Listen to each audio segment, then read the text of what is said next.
Hello everyone, welcome back to my channel. आज का topic है हमारा माइक्रोब्स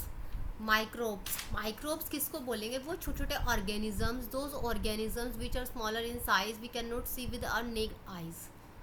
तो जो हमारे डेली लाइफ में हमारे लिए गुड माइक्रोब्स भी होते हैं और बैड माइक्रोब्स भी होते हैं, जिनका इफ़ेक्ट हमारी हेल्थ पर या हमारे डेली रूटीन में जो भी हमारी एक्टिविटीज़ हैं उन पर गुड इफ़ेक्ट भी होता है और बैड इफ़ेक्ट भी। तो चलिए आज हम उन माइक्रोब्स के बारे में पढ़ते हैं। Microbes in house hold product, जो घर के अंदर जो प्रोडक्ट यूज़ करते हैं उनके अंदर माइक्रोब्स का क्या रोल है? Milk contain bacterium milk contain lactobacillus bacteria. जो मिल्क है, मिल्क के अंदर लैक्टोबैसिलस बैक्टीरिया प्रेजेंट होता है।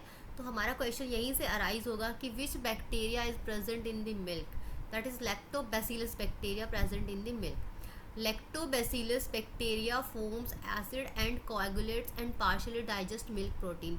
जो लैक्टोबैसिलस बैक्टीरिया होता है वो एक एसिड फॉर्म करता है हमारी बॉडी के अंदर, और वो पार्शियली या कोएगुलेट्स क्या करता है, डाइजेस्ट करता है मिल्क के अंदर जो प्रोटीन पाया जाता है। That protein is known as casein. Casein protein is present in the milk that is digested by the lactobacillus with the help of lactobacillus bacteria. In curd as compare to milk, जो curd है वो as compare to milk की बजाय curd में vitamin B12 सबसे ज़्यादा पाया जाता है। It means we can say that milk is not more important for our body. We have to we have to eat curd as compared to milk, because milk is more digestible for us. Lactobacillus bacteria is more present in the curd and vitamin B12 is more present in the curd as compared to milk, because casein protein is not digestible for our body. It needs more and more acidic medium in our stomach. Next is dough. अब देखो, जो आटा गूंथते हैं हम, dough बनाते हैं घर में। आपने देखा होगा डोसा और इडली। डोसा या इडली कैसे बनाया जाता है? वो with the help of bacteria. हम क्या करते हैं, डोसा और इडली जो बनाते हैं, तो हमारा क्वेश्चन यहाँ से अराइज होगा कि वो फर्मेंट किया जाता है। फर्मेंटेशन होती है वो किसकी वजह से होती है? That is with the help of bacteria. Bacteria की वजह से फर्मेंटेशन परफॉर्म होती है। Next is bread. Bread is fermented by yeast. ये दोनों क्वेश्चंस यहाँ से फॉर्म होंगे, हमें याद रखना है। डोसा इडली किसकी वजह से बनता है? बैक्टीरिया की वजह से। और ब्रेड किसकी वजह से बनती है? दैट इज़ फ्रॉम यीस्ट की वजह से। और वो यीस्ट का नाम क्या है? Saccharomyces services. ठीक है, ये हमारी यीस्ट है। यहाँ से क्वेश्चन आएगा, और भी यीस्ट का नाम लिख देंगे, लेकिन ब्रेड के लिए कौन सी होती है? Saccharomyces cerevisiae. Next is toddy. Toddy toddy क्या होती है? एक पाम ट्री से बनती है। That is South Indian traditional drink है, साउथ इंडिया में यूज़ होती है, पी जाती है, और ये पाम के ट्री से बनती है। और फर्मेंटेशन इसकी किसकी प्रोसेस से बनती है? That is by the fermentation के हेल्प से बनती है। Next is cheese fermented by microbes. जो माइक्रोब्स की हेल्प से जो चीज़ बनाई जाती है वो देखते हैं। देखो, सबसे पहले हमारी कौन सी? स्विस चीज़ में क्या होता है? लार्ज होल होते हैं, जिसकी वजह से कार्बन डाइऑक्साइड जो है ज़्यादा रिलीज़ होगी। जितने ज़्यादा लार्ज होल होंगे उतनी ही ज़्यादा कार्बन डाइऑक्साइड रिलीज़ होगी। तो ये इसका एग्जाम्पल है। देखो, यहाँ पर लार्ज होल्स दिखाई दे रहे हैं, ये रहा, ये सारे क्या हैं? ये क्या है? ये स्विस चीज़ है। नेक्स्ट इज किसकी हेल्प से होती है इसमें? तो विद द हेल्प ऑफ प्रोपिनियोबैक्टीरिया शर्मानी। ठीक है, इस बैक्टीरिया का नेम है प्रोपिनियोबैक्टीरियम शर्मानी। बैक्टीरिया की वजह से ये फर्मेंट की जाती है स्विस चीज़। अब जो क्वेश्चंस हमारे फॉर्म होंगे वो यहाँ से होंगे। स्विस चीज़ जो है किसके हेल्प से होती है? उस बैक्टीरिया का नेम बताओ। That is Propionibacterium shermanii. Next is Roquefort cheese. ये with the help of fungi की हेल्प से होती है, और इसमें क्या होता है? फ्लेवर्ड होता है, फ्लेवर के लिए की जाती है। इसका एग्जाम्पल ये है, जैसे मान लो इसमें ग्रीन कलर है या रेड कलर है, it is use only for the flavour के लिए की जाती है। नेक्स्ट है, जो माइक्रोब्स है वो इंडस्ट्रियल प्रोडक्ट्स में किस तरह से यूज़ होते हैं? तो इंडस्ट्री में देखो, बेवरेजेस जो ड्रिंक्स वगैरह है ये बनाई जाती है यीस्ट की हेल्प से। अभी हमने पढ़ा था सैक्रोमाइसिस सर्विसेज। ठीक है, इसकी हेल्प से क्या बनती है? बेकरी यीस्ट है, जिसमें क्या बनता है? ब्रेड बनता है। बीवर्स यीस्ट बनती है, जिसमें क्या बनती है? बियर बनती है, वाइन बनती है, विस्कर, रम या ब्रांडी। ये बियर यीस्ट। अब क्वेश्चन यहाँ से आएगा, बेकरी यीस्ट से क्या बनते हैं? That is bread. Brewers yeast is use for the drinks, that is beer, wine, whisky, rum, brandy. These are beverages. तो जो इंडस्ट्रियल है, इसके इंडस्ट्री में भी जो है माइक्रोब्स जो यूज़ होते हैं। Next is alcoholic drink. Alcoholic drink क्या है? जो with the help of distillation, distillation की हेल्प से, वाइन और बियर है, इनमें इनको क्या करना पड़ता है, डिस्टिलेशन की ज़रूरत होती है, ठीक है। और नेक्स्ट है विदाउट डिस्टिलेशन, जिसमें डिस्टिलेशन की ज़रूरत होती ही नहीं है, वो कौन सी है, विस्की, रम और ब्रांडी। इनके लिए क्या होता है कि डिस्टिलेशन नहीं करनी पड़ती, इनको साफ नहीं करना पड़ता बार बार। लेकिन जो वाइन और बियर बनाने के लिए इनको जो प्रोसेस यूज होता है दैट इज़ डिस्टिलेशन, उनको बार बार डिस्टिल्ड करना पड़ता है। नेक्स्ट टॉपिक इज, इसके अलावा जो है हमारा इंडस्ट्रियल हाउस होल्ड में हमने पढ़ा था कि सीवेज ट्रीटमेंट वगैरह की, जो पानी है, पानी को हम कैसे ट्रीट करते हैं, सीवेज ट्रीटमेंट वगैरह भी होता है। जो सीवेज ट्रीटमेंट है इंडस्ट्रियल यूज़ में, जैसे गंदा पानी है, गंदे पानी को हम किस तरह से with the help of bacteria हम उनको साफ़ करते हैं, सेडिमेंटेशन टास्क किया जाता है। तो ये इंडस्ट्री में जो है हमारा प्राइमरी और सेकेंडरी ट्रीटमेंट, दो ट्रीटमेंट किए जाते हैं इंडस्ट्री के अंदर। अगर वेस्ट वाटर है, गंदा पानी, गंदे पानी को जो है या तो उसमें क्या करेंगे, गंदे पानी के अंदर जैसे मान लो प्लास्टिक की बोटल्स वगैरह है, उनको नीचे की तरफ सेटल डाउन कर दिया जाएगा और वहाँ से उनको हटा लिया जाएगा, ठीक है। लेकिन उसके अंदर भी फिर भी क्या होता है, पानी के अंदर बहुत सारा वेस्ट जो है वो मिक्स होता है। अब उसको कैसे करेंगे, दैट इज़ सेकेंडरी ट्रीटमेंट। उस सेकेंडरी ट्रीटमेंट में क्या किया जाएगा कि इस तरह से माइक्रोब्स की ग्रोथ की जाएगी in the presence of oxygen, कि जो माइक्रोब्स है वो ऑक्सीजन की सप्लाई को बढ़ाएंगे पानी के अंदर पानी के अंदर ऑक्सीजन की सप्लाई को बढ़ाएंगे, और जो जितने ज़्यादा माइक्रोब्स हैं वो ग्रो करेंगे, वो क्या करेंगे, उस वेस्ट को कंज्यूम करेंगे, उस वेस्ट को खा जाएंगे। और इस फिर उसके बाद में क्या होगा कि उसमें से जो उसमें से डस्ट वगैरह थी या जो भी वेस्ट प्रोडक्ट्स थे, एक्सक्रीट सा था, वो सारा क्या हो जाएगा, सेटल डाउन हो जाएगा नीचे की तरफ, और ऊपर से साफ़ पानी को रिवर के अंदर छोड़ दिया जाएगा।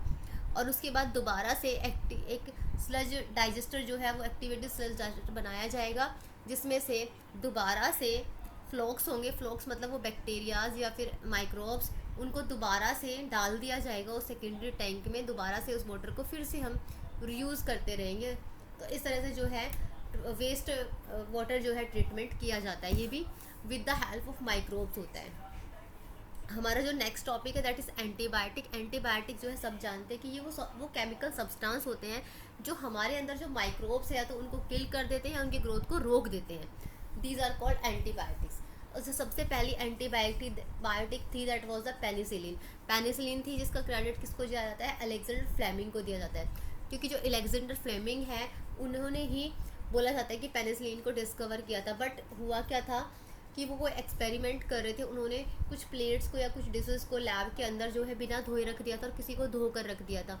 तो उस टाइम पर उन्होंने देखा कि जो बिना धोए वाली जो प्लेट्स थी उनमें जो बैक्टीरिया की जो ग्रोथ थी उस वो रुक गई, फंगस की वजह से। फंगस आ गई और बैक्टीरिया जो है उसमें उसके ऊपर से चलने नहीं बंद हो गए थे। लेकिन जो साफ़ थी उसके अंदर जो है बैक्टीरिया ग्रो करने शुरू हो गए थे। तो यहीं से पता लगाया गया था कि अच्छा कि एक ऐसी फंगस है जिसकी वजह से क्या होता है, जो बैक्टीरिया की ग्रोथ को रोक देती है। तो that was the first discovery of the Alexander Fleming, that was credited to him. Next है कुछ ये इंपॉर्टेंट पॉइंट्स हैं जिनको हमने कैप्सूल्स का नाम दिया है।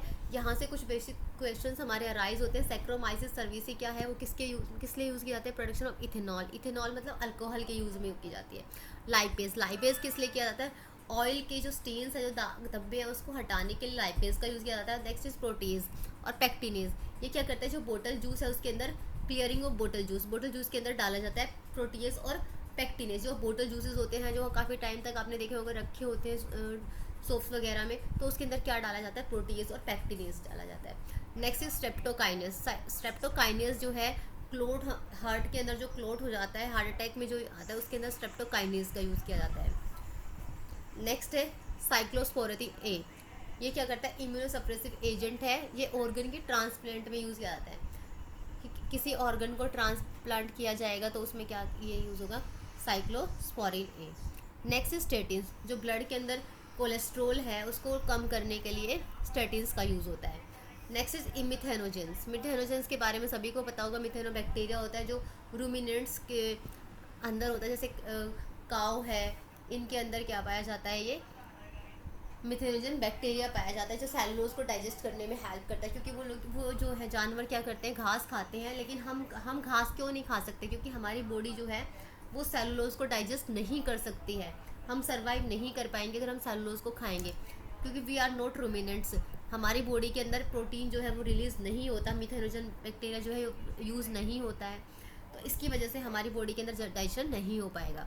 नेक्स्ट जो फुल फॉर्म पूछी जाती है वो ये है IARI, Indian agriculture research institute. Next is KVIC, khadi and village industry commission. तो इनकी फुल फॉर्म्स जो है हमसे पूछी जाती है ना। Our next topic is nitrogen fixing bacteria. Nitrogen fixing bacteria कौन सा होता है? वो फ्री लिविंग बैक्टीरिया जो अपने आप ही मतलब नेचर के अंदर पाए जाते हैं, दैट इज एजोबैक्टर, रोडोस्पायरम और बिजरिंका। इनके नाम हमें याद रखने हैं। और नेक्स्ट है नॉन फ्री, जो मतलब किसी के साथ में सिम्बायोटिक रिलेशनशिप में मिलते हैं, जो फ्री लिविंग नहीं रह सकते हैं लेकिन वो सिम्बायोटिक रिलेशनशिप अप्लाई करते हैं, दैट इज फ्रैंकिया और राइजोबियम।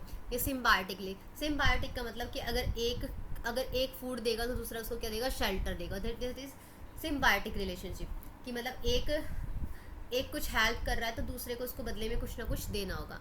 इसके अलावा जो नाइट्रोजन फिक्सिंग बैक्टीरिया है, जो हमसे क्वेश्चन पूछ सकते हैं कि जो नाइट्रोजन फिक्सिंग साइनोबैक्टीरिया या ब्लू ग्रीन एल्गी बैक्टीरिया है उसमें कौन कौन से हैं? एनाबिना, नोस्टॉक और ऑसिलेट्रिया, ये भी क्या है? हमारे बैक्टीरिया हैं। और जो पूछे जाएंगे कि क्या है ये साइनोबैक्टीरिया, साइनो का मतलब होता है ब्लू ग्रीन एल्गी। तो ये हमारे कुछ इंपॉर्टेंट टॉपिक थे। इसके अलावा एक माइक्रोराइजा भी होता है। जो माइक्रोराइजा क्या होता है? एक फंगस होती है। आपने देखा होगा अभी के कुछ टाइम पहले कोविड के टाइम में जो डिजीज़ फैली थी, जो फंगल इन्फेक्शन हुआ था, जैसे कि आँखों से दिखना बंद हो गया है, फंगस हो गई है, तो ये सारा जो है ये क्या थी? माइक्रोराइजा थी। माइक्रोराइजा क्या होते हैं कि फंगस होती है जो प्लांट्स के साथ में सिम्बायोटिक रिलेशनशिप करती है। अगर वो प्लांट्स के ऊपर बैठी है तो प्लांट्स को क्या देगी? वो न्यूट्रिशन देगी।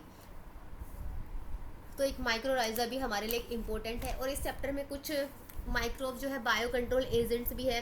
जैसे मान लो हमारे जो खेत है, खेत के अंदर काफ़ी सारे इंसेक्ट्स आ रहे हैं, बर्ड्स आ रहे हैं, तो उनको रोकने के लिए, क्योंकि वो सारा जो खेत में जो भी गेहूँ है, एग्रीकल्चर जो है क्रॉप प्रोडक्शन है, उसके अंदर क्या होता है? उसको खाना शुरू कर देते हैं। अब अगर वो खाएंगे तो वो नुकसान करेंगे, तो उसके लिए क्या करते हैं? हम पेस्टिसाइड्स या इनका यूज़ करते हैं, केमिकल्स का यूज़ करते हैं। हमें क्या करना है? केमिकल्स वगैरह का यूज़ नहीं करना है।